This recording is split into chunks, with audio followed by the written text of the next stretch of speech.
The day my Christmas delivery went missing was one of those winter days that looked more like a postcard than real life. Bright blue sky, sunlight bouncing off thin patches of snow, breath turning white in the cold air, and the whole street quiet except for the distant sound of someone scraping a driveway. I stepped out onto my front porch in my black and red checkered flannel shirt, jeans, and work boots, stretching my shoulders and looking forward to one thing: a package I'd been tracking for a week. Inside that box was my Christmas gift for my dad, a rare signed wrench set from a retired mechanic he'd admired his entire life, plus a set of custom tools I'd ordered so we could finally rebuild the old engine sitting in my garage.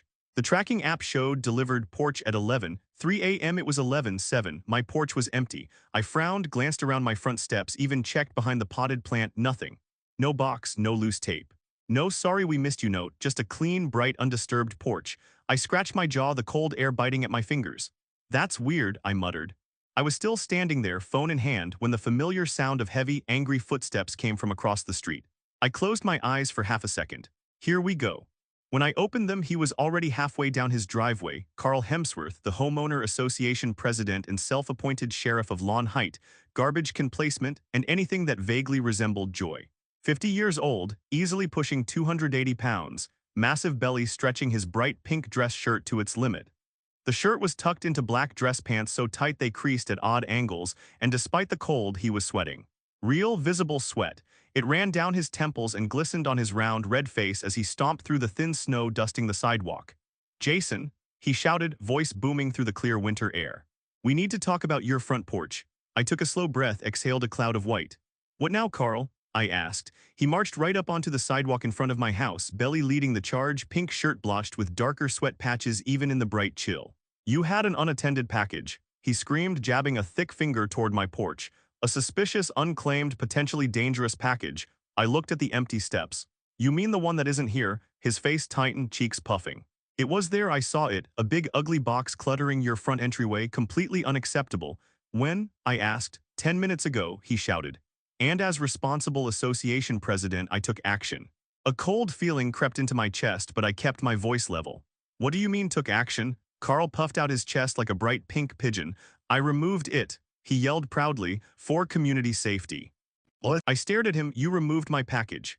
"Yes," he snapped. "It was an eyesore. IT ruined the community aesthetic." My jaw tightened. "Carl, that was my Christmas delivery. That box had valuable items inside. You had no right to touch it." His forehead veins bulged. No right," he repeated, voice climbing. "I have every right. Abandoned packages are a safety risk. Anything left unattended for more than 5 minutes can be removed under MY authority." I blinked. "Under your authority?" "Yes," he barked. "I am the HOA president. I control front porch safety." I pointed at the sidewalk. "Your authority ends at the property line." He flushed an even deeper red. "The rules say anything visible from the street falls under community purview."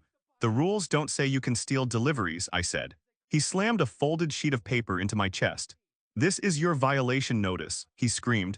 "Package neglect, unsafe holiday behavior, $100 fine." I unfolded it.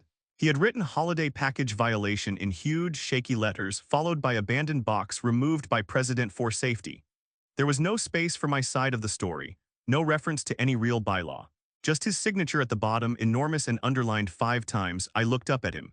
"Where is my box, Carl?" "In a safe location," he yelled. "Under HOA control." "Which means what?" "It means you can request it back after you pay the fine." He shouted, breathing hard now, chest heaving under the pink shirt.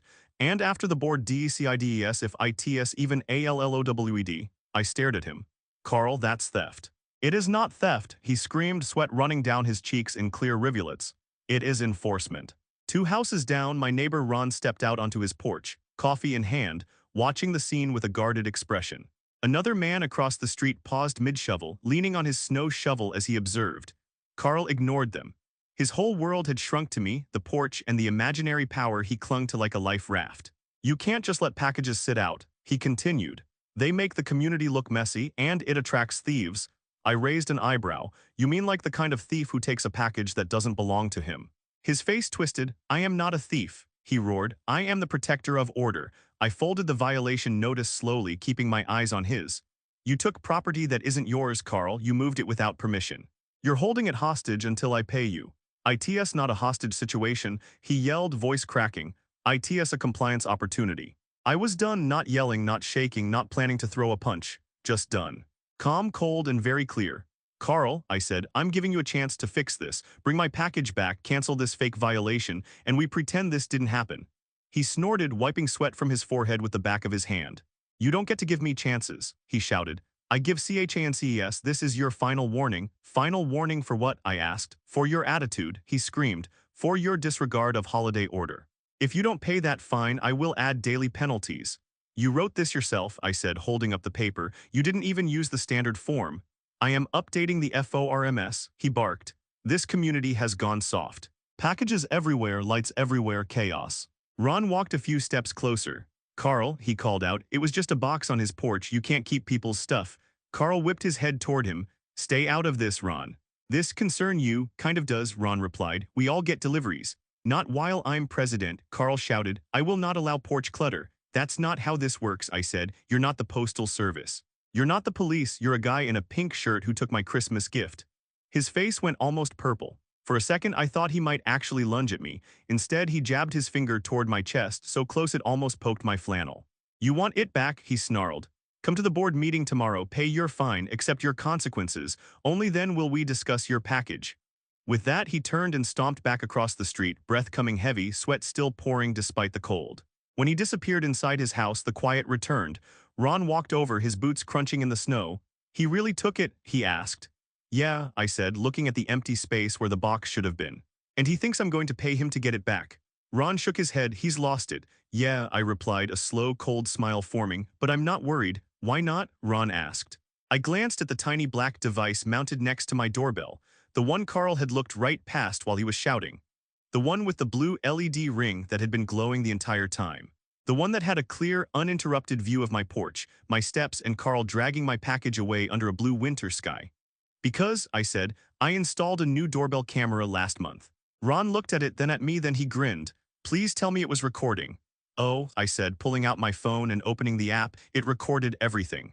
By the next morning, the winter sun blasted across the entire neighborhood so brightly that the thin layer of snow sparkled like crushed diamonds underfoot. I stepped outside in my black and red checkered flannel shirt, breath turning white in the cold air, and checked my porch again out of pure habit. Still no package, of course. The only thing there was the memory of Carl's screaming. But today I wasn't frustrated. I wasn't anxious. I wasn't even angry. Because last night after Carl waddled home in a sweaty rage, I'd reviewed the doorbell footage 3 times, and each time it got better. The camera angle was perfect, the audio crisp, the image bright and clear thanks to the daylight glare bouncing off snow. The footage captured everything, Carl stomping up the porch, yelling at no one, reading the box label out loud, breathing so hard condensation fogged the lens for a moment, then dragging the package to his car while muttering, "This will teach HIM." He even struggled with it, his belly bumping the railing, his pink shirt riding up enough to show a flash of pale, sweaty lower stomach as he groaned, "Hey, why is this thing so heavy?" And then the best part. He held the box up to the sun and announced to himself, "I deserve a Christmas present for all my hard work." It was perfect. A confession on video, and he didn't even know it. I was smiling at the memory when Ron appeared, crunching across his snowy lawn with a steaming mug in hand. "Morning," he said. "Ready for the show tonight?" "Absolutely," I replied. "I've got everything prepared." "Footage?" he asked. I tapped my phone. Crystal clear. Ron chuckled. "Man's not ready for this." "He never is," I said, but as we were talking, a familiar, angry bellow echoed through the winter air. "Jason, Jason, Carl's voice." Of course I turned. And there he was, barreling down his driveway like a runaway pink boulder. He wore a fresh, bright pink dress shirt today, but the fabric was already wrinkled and visibly damp in the chest area, even though the air was barely above freezing. His black dress pants strained against his legs and sweat dotted his forehead. The man was literally sweating in the snow. He held a large binder under his arm again, papers sticking out at random angles like they were trying to escape. "We need to discuss your fines," he roared as he stomped across the street, "and your attitude." I folded my arms. "Carl, it's 8:30 in the morning. RULES don't sleep," he snapped, marching up my walkway. His belly bounced with each step, his breath steaming in the air. "And you are a repeat offender." "Of what?" I asked. "Package neglect," he screamed. "Porch mismanagement and disrespect of authority," I sighed. "Carl, you took my package. I didn't neglect anything." He puffed up like a balloon about to burst. "I did what had to be done, and if you want it back, you must pay the fine and attend tonight's disciplinary hearing." "Your disciplinary hearing," I corrected. "The community's disciplinary hearing," he snapped. Ron stepped forward. Carl, you're taking this too far. No, I am not, Carl yelled, pointing at him with a trembling hand. I am preventing anarchy. By stealing deliveries, I asked. His face twitched. It's not stealing if I write a notice. That's literally the definition of stealing, I said. No, he barked. Stealing is when someone takes something without permission. Right, I said, which is what you did. No, he shouted, because I gave myself permission. I stared at him. That's not how permission works, Carl. His eyes bulged. Yes, it is. I am the president. You're not the president outside HOA matters, Ron said. Carl whirled on him. The association oversees everything. Not mail, I said. Not packages either, Carl argued. They are decor and I control decor. At that exact moment, Mark, a neighbor from 2 houses down, opened his door, stepped outside with a bag of trash, and froze when he saw Carl screaming in my yard. He attempted to sneak back inside, but Carl spotted him instantly. You, Carl barked, pointing at him like a sweaty pink traffic cone. Don't you walk away, Mark sighed. Carl, I was just, you see this man. Carl shouted, pointing at me. This man is breaking holiday safety laws. Carl, Mark said, there's no such thing as holiday safety laws. There should be, Carl yelled. There will be. He shoved the binder toward me. I have drafted an entire set of RULES. Several loose pages fell into the snow. He didn't bother to pick them up. I took a step forward. Carl, listen, tonight when we meet, you're going to learn something important. His face twisted with suspicion. What? That this entire situation is on video. His jaw dropped. Video? Yes, I said. My doorbell camera recorded everything. You could see the color drain from his face, leaving him a pale, blotchy pink. No, he whispered. No, no, no, you tell me you had a camera. You didn't ask, I said. CAMERAS require approval, he shouted desperately. They must be logged with the HOA, only if visible from the street, I said. Mine is not, it faces inward from the porch corner. He stuttered. But BUTTHATS sneaky. It's legal, I said. His panic escalated instantly. Delete it, he screamed. Delete the footage right now, not happening. Then I will fine you for illegal surveillance. You can't, I said, but I can show the board what you did. He froze, sweat dripping fast now, breath puffing out in terrified bursts. You can't show anyone. I can show everyone, I corrected. Tonight. He shook his head violently, belly jiggling with each frantic movement. No, no, no. You can't do that, you'll ruin MY reputation. You did that yourself, Ron muttered. Quiet, Ron, Carl shrieked. This is a legal matter. No, I said calmly, it's a simple meeting, and the footage doesn't lie. I was protecting THE community, Carl yelled, by taking my personal property, yes, without telling me, yes, and then fining me for it. Yes, because I can. He stomped hard, snow splashing around his shoes. I own holiday safety. I couldn't stop myself. I laughed out loud. That made him snap. You'll regret this, he screamed. Tonight everything will change, I nodded. Yes, Carl. It will. And as he stormed away, sweating and panting and slipping slightly on the icy pavement, every man in the neighborhood watched him go. Because they all knew that in a few hours, the truth was going to hit him harder than the cold air hitting his sweaty, overheated face. And when that doorbell footage played, Carl wouldn't just lose the meeting. He'd lose everything he'd built his power on. By the time the winter sun reached its highest point, the entire street glowed with a blinding brightness that made the snow look like a sheet of white fire. I had spent the late morning quietly organizing my evidence, downloading the doorbell footage, saving it in multiple formats, taking still-frame screenshots, and printing a few high-quality color images. The HOA meeting wasn't until later that afternoon, but I wanted everything ready. Every clip, every second, every angle, and the more I watched the footage, the more ridiculous it became. Carl's muttering, his heavy breathing, his belly bouncing as he lifted the box.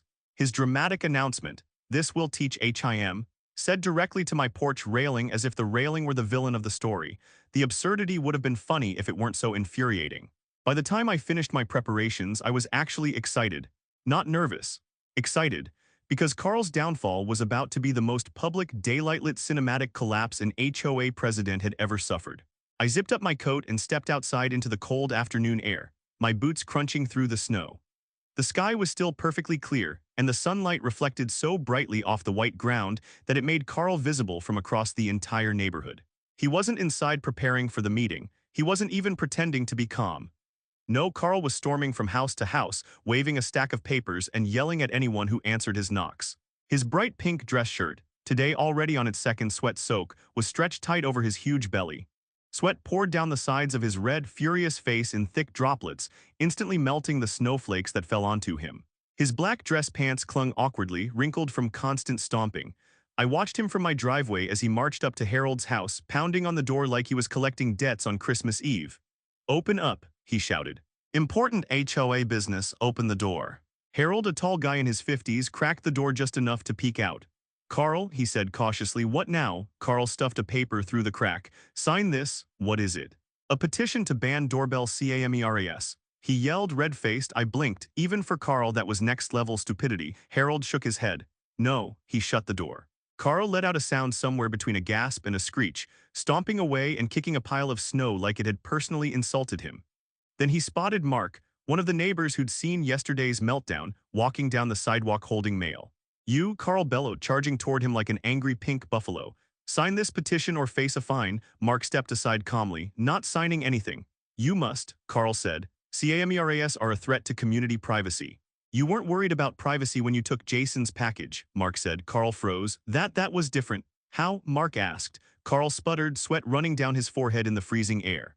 Because I am the president. Suspended, Mark corrected. Carl let out a trembling growl, shaking with rage. I am still in charge until the board says otherwise. The board did say otherwise, Mark replied. Yesterday. Remember, Carl's face turned even redder if that was physically possible. That was temporary. It wasn't, Mark said and walked off. I was still watching from my driveway when Carl suddenly spotted me. His eyes locked onto mine like a heat-seeking missile finding its target. And then, of course, he stomped straight toward me, each step deep and heavy in the snow. You, he shouted, pointing so aggressively his whole arm shook. We need to talk about that footage. I raised an eyebrow. The footage you suddenly care about? Yes, he roared. The footage you illegally recorded. Not illegal, I said. It's my property. IT matter. He said, panting heavily. You must delete it before the meeting. No, his eyes bulged. Do you hear me? Delete IT or face consequences. I'm bringing it with me tonight, I said. Carl staggered back like I'd slapped him with a frozen shovel. You can't. I can, I said, and I will. He paced in circles, kicking up snow, rubbing his sweating forehead with frantic, shaking hands. His face was a mixture of fear, fury, and desperation. Listen, you don't understand, he shouted. If you show that footage, you'll destroy my reputation. Correct, I said. He gasped, offended that I agreed so quickly. But this is unfair. I only took your package to protect the community. You took it to protect your ego, I said. No, he snapped.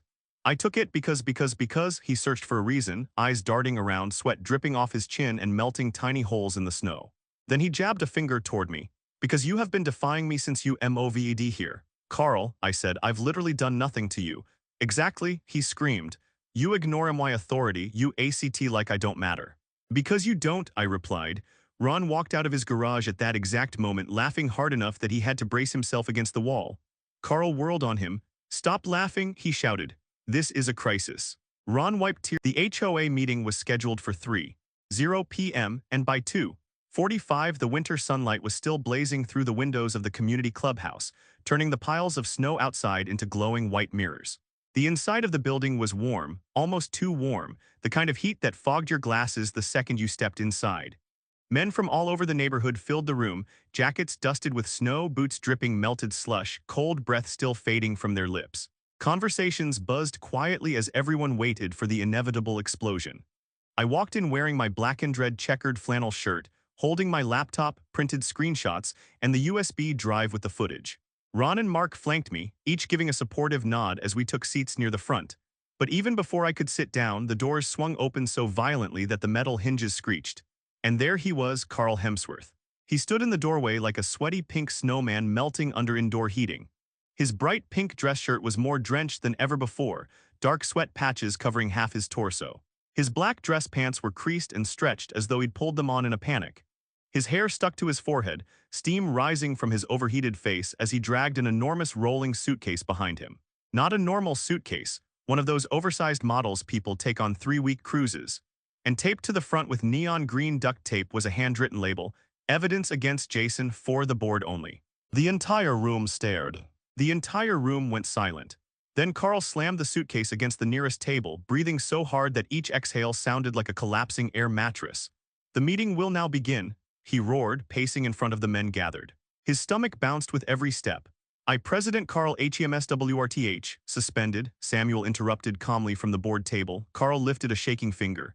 As acting president for today only. No, Leonard said. Not today either. Carl ignored them. He whipped open the suitcase with theatrical flair.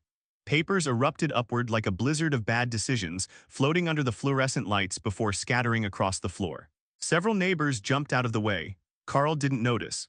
He was already sweating more, face almost purple as he pulled out a giant foam board with a printed title, Case Against Jason. The Holiday Menace. The room burst into muffled laughter. Carl spun toward the crowd. Silence, I will present MY findings. He set the foam board on an easel and pointed at it with a trembling hand. Exhibit A, the suspicious package. I raised a hand, my Christmas gift. No, he shouted, a threat to community aesthetics. He slammed his palm against the board, knocking it crooked.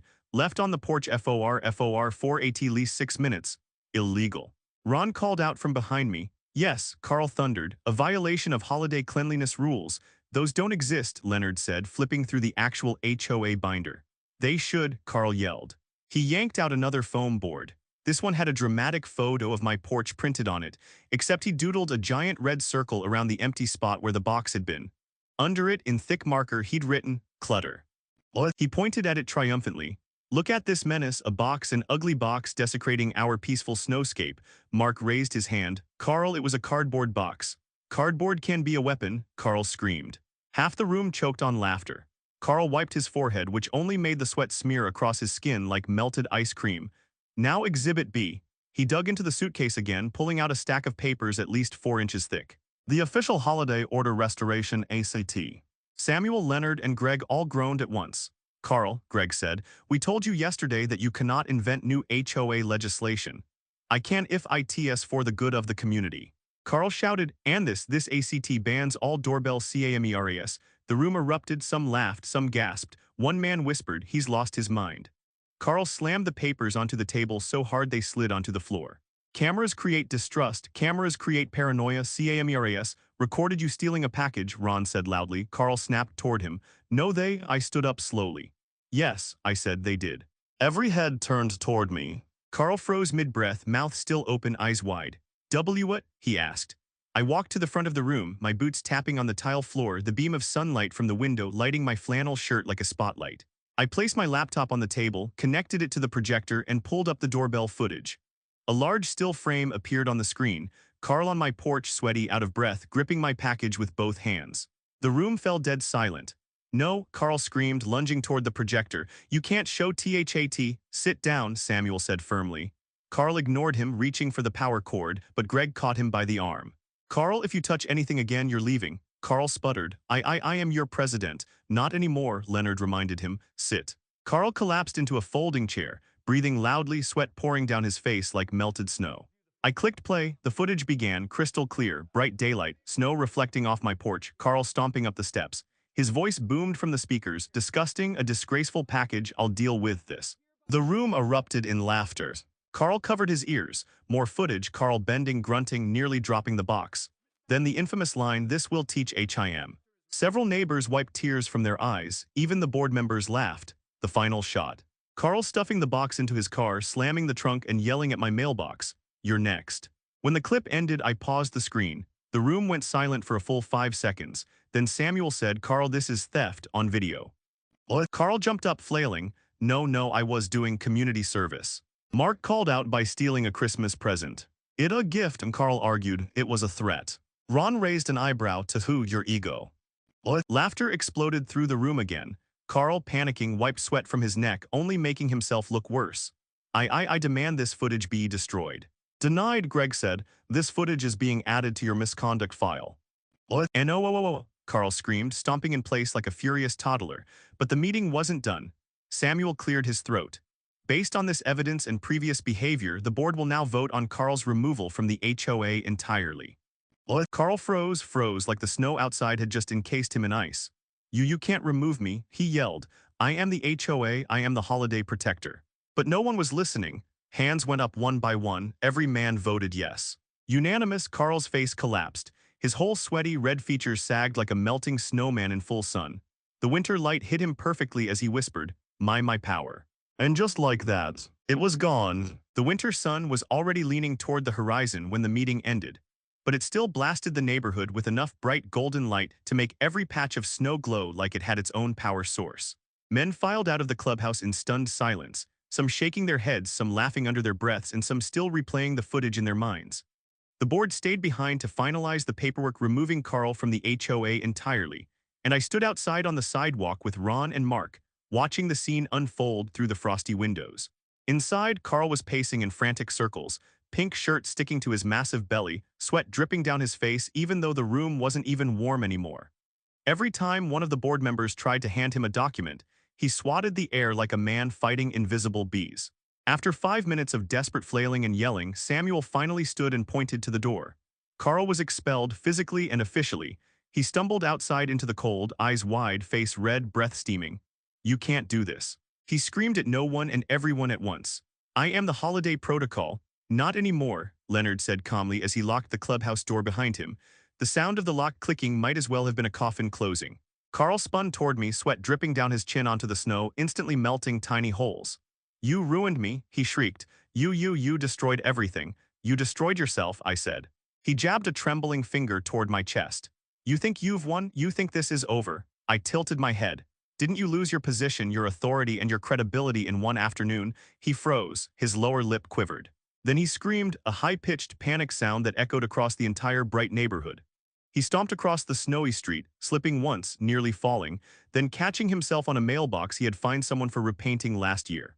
He dragged himself back to his house, flung the door open, and disappeared inside with one last shout. "This community deserve me." Ron folded his arms. "Actually," he said, "I think we deserve peace." What? The next morning, the sun rose just as bright as ever, illuminating the street with a fresh coat of glittering snow. I stepped onto my porch with a mug of hot coffee, admiring the crisp winter air. For the first time in this entire ordeal, my porch looked exactly the way I expected it to, except for one detail: my package. It sat neatly on the welcome mat, untouched, undamaged, returned quietly sometime before sunrise. I picked it up, brushing off a thin layer of frost, and smiled. Ron walked outside across the street. "Looks like our ex-dictator made an early delivery," he called out. "Guess he knew he couldn't keep it." "Not with evidence like that," I said. "What was even his plan?" Mark asked, joining us with a snow shovel in hand. "Sell it, hide it, claim it as a hazard again." "None of his plans make sense when he's angry," I replied. "He melts faster than the snow he sweats on." Around noon, the board held a quick daytime announcement on the sidewalk. Samuel cleared his throat and read from a crisp paper. "As of this morning, Carl Hemsworth has officially resigned from the HOA, permanently." A wave of relieved laughter spread across the street. "Effective immediately," Leonard continued, "all violations issued by Carl in the last 60 days have been voided." Greg added, "And all packages he confiscated have been returned or will be within 24 hours. Several men cheered. One neighbor actually threw his snow shovel into the air in celebration. But the real shock came 3 days later. I stepped outside and froze, because planted in Carl's front yard was a bright red and white sign standing proudly in the snow. "House for sale, owner relocating immediately." Ron whistled. "Guess he couldn't handle the humiliation." Mark nodded. "He relied on yelling more than rules." Another neighbor said, "Good riddance, Christmas will be quieter this year." And it was. The neighborhood felt different, lighter, calmer, brighter. Snow glittered without the echo of Carl's voice bouncing off every house. Decorations stayed up without threats. Packages arrived safely and stayed where they were supposed to be. And my dad's Christmas gift. It sat under my tree waiting for him, untouched by pink shirt chaos. On Christmas Eve, as I stood on my porch with hot cider, watching the snow fall gently under